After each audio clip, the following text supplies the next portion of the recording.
Hey everybody, so I just got done unwrapping and taking this handlebar off. These are the Ritchie Butano bars. Really like them, except the tape that I used left this horrible like residue. Literally took me about 30 minutes to just get it to this point here, getting all that stuff off.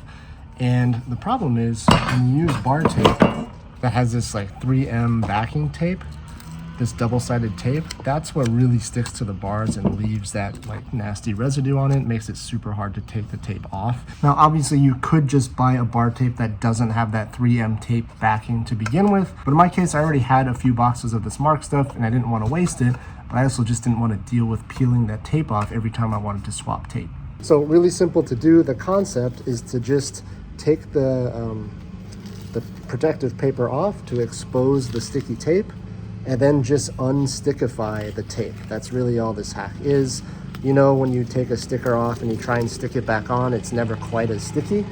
Well, that's kind of the idea here. So what I do is I just peel that backing paper off and I just stick it to like a dusty surface like this workbench, stick it down, and then just peel it up. And just do that a couple of times along the full length of the tape. Or if you prefer, you can just kind of like, you know, stick your hands on it, get your oils from your skin on that double-sided tape. Just something basically to take off that initial tack from the tape so that when it goes on your handlebars, it's still tacky enough to grip, but not so tacky that it just takes forever to peel off when you want to swap your bar tape. Okay, so this only takes like a minute.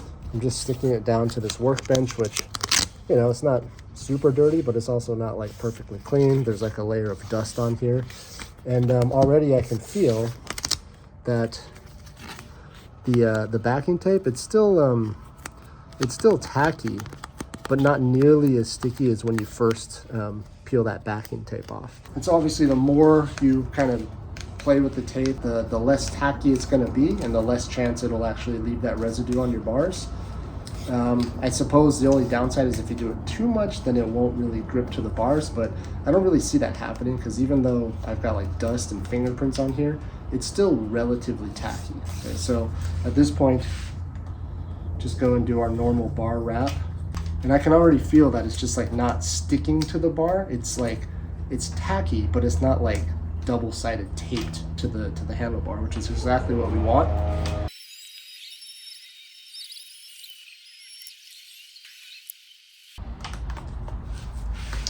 There we go, get it nice and symmetrical. All right, so there you go, the super easy free hack for if your bar tape comes with that awful 3M double-sided tape on the back. Basically just get some dust and oils on that tape to make it a little bit less tacky, and it'll save you so much time the next time you replace the tape because all that residue isn't going to be permanently stuck to the bars. All right, well, let me know what you think of this hack. Let me know if it helped you out at all. Thanks again for watching. Thanks for subscribing to the channel if you haven't already. We'll see you next time.